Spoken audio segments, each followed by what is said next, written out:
it's Rhianna. Welcome back to my channel. Today's video, I'm going to be updating y'all on how we're doing on our total money makeover and our debt snowball. At the end of February, I made a video called our total money makeover debt snowball, and I basically set us up for getting out of debt.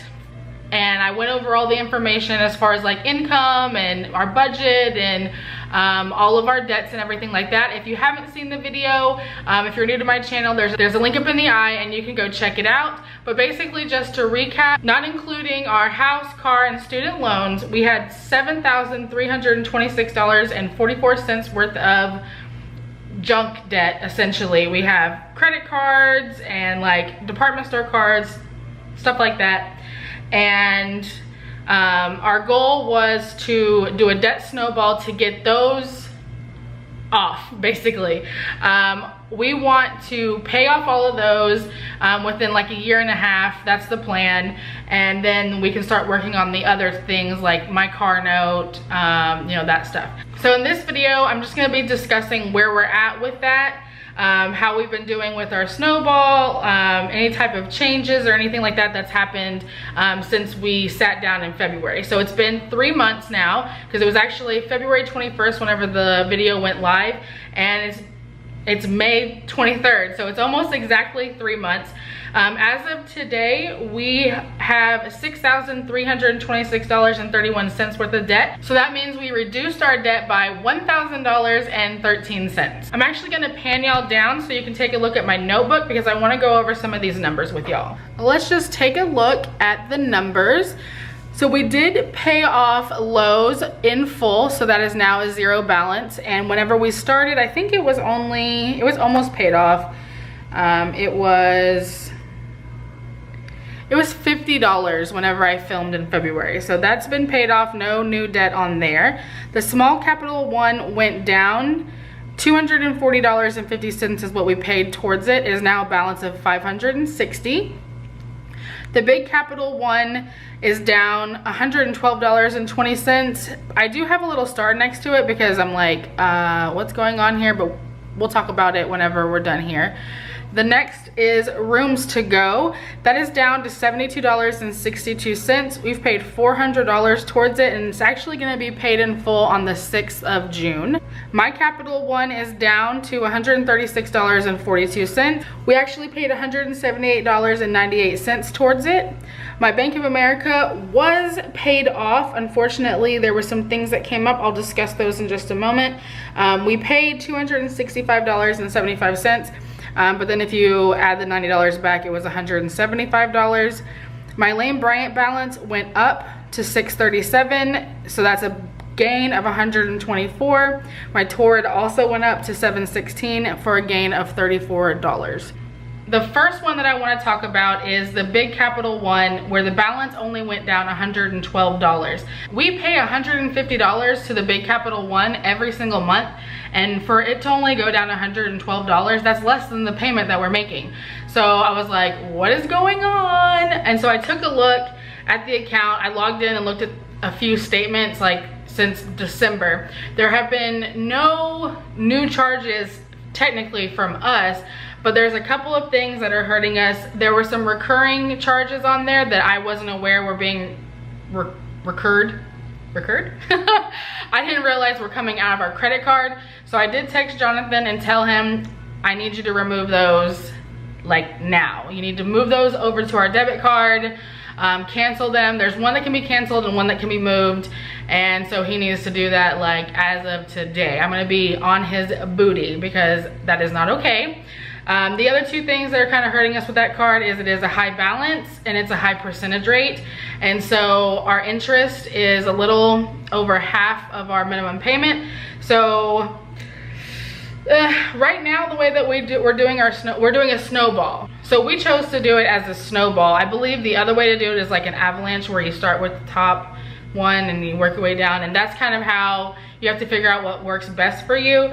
I think if I would have realized like how little was actually paying this off, that I might have done it a little bit differently. But no, like as I'm talking about, the whole point of a snowball is our payments for that will eventually get bigger and we'll be able to pay it off really quickly. Because if we are able to stay remotely on track, we'll pay that off in like 6 payments. So let's get those recurring charges off of there, and maybe if we have some extra income somewhere, we can throw a couple extra payments towards it or something like that. Bank of America, like I said, was paid in full, but unfortunately, there's some stuff going on that is actually going to temporarily halt, potentially temporarily halt our debt snowball. And I'll come back to that again in just a second. And then also with the two, Lane Bryant and Torrid, going up on their balances, apparently there was a clothing emergency. Because last video I said, like, there's no clothing emergency. There's no reason why I should be using my Torrid or my Lane Bryant, but I did.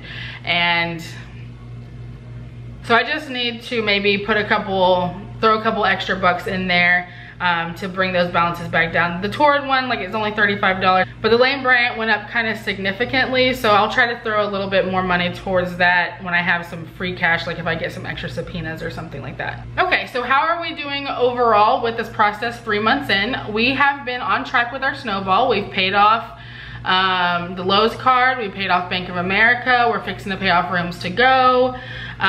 We do have cash on hand for savings. I am contemplating, right now there's a $50 auto draft that goes to Jonathan's savings every month, and since we actually save, right now we're saving basically $150 a week that just go towards savings. It's 100 towards cash savings and 50 to our savings account.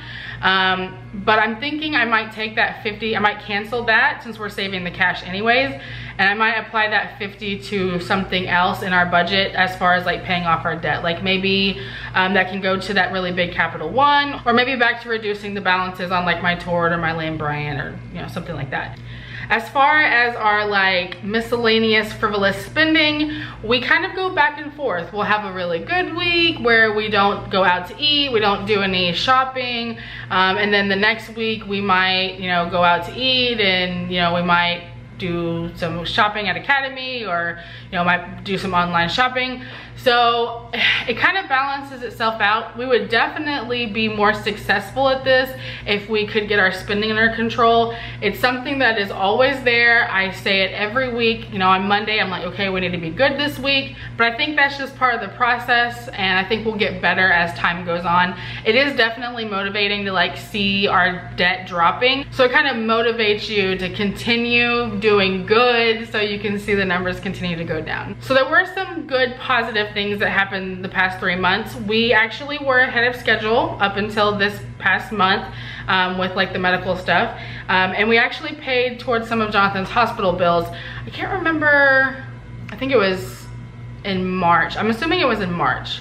Jonathan actually had a little bit of a medical episode and ended up in the emergency room, and then he was admitted, and so we are working towards paying those off. I put some of our like extra money that we got towards paying some of those off. We're on a payment plan for a couple of the other ones, so it isn't like we're just completely being frivolous with our money, and we are, like I said, well, we were on track with our snowball up until now.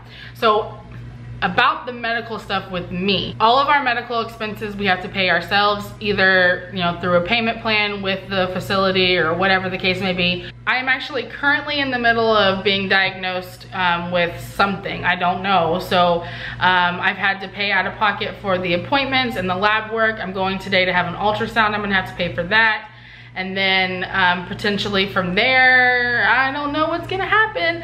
So all that is probably going to impact how we proceed from here with our snowball payments, and our balances might be increasing on some of our credit cards. That's definitely not ideal, obviously, but I am very, very grateful that we have the ability and the credit to pay for these out-of-pocket when the need arises. And that's part of the reason why we need to get out of debt, is so that when there are emergencies that we have funds available to cover those. And that's kind of what our end goal is to like not have to worry about, you know, what happens if there's an emergency. So that was our first quarterly check-in. We're doing pretty well, I feel like, for it being only 3 months into the process. $1,000 is $1,000, and that's including paying off like medical bills and being kind of irresponsible sometimes with our money. So I know that we have it in us to really crack down a little bit more and maybe work a little bit harder. So next quarter, I want to definitely see our balances decrease as long as it's possible. Unfortunately, you know, medical stuff kind of trumps that, but as far as like maybe not spending so much on unnecessary things, and maybe putting a little bit more towards savings or towards, you know, our debt snowball or something like that. I'm proud of us for taking the initiative. So many people live such tight paycheck to paycheck lives. If you're watching this and you're like, oh my gosh, I need to do this so bad, it really is possible. No matter how your lifestyle is, no matter how far in the hole you are, you can get out of debt. I highly suggest reading the Total Money Makeover, even if you don't put it into 100% practice, just so you can get some ideas. You know, write everything down. It's so easy to be in denial about it. So you just need to put it all down on paper, gather all of your bills, your bank statements, take a look at where you can cut costs, you know, that kind of stuff. Set some goals for yourself. You can definitely get out of debt if that's what you want to do. I hope you enjoyed this video. If you have any questions for me, I'm not an expert, obviously, but I'll be happy to try to answer them for you down in the comments down below. Subscribe if you're new to my channel. Don't forget to click that thumbs up button, and I will see you guys next time. Bye.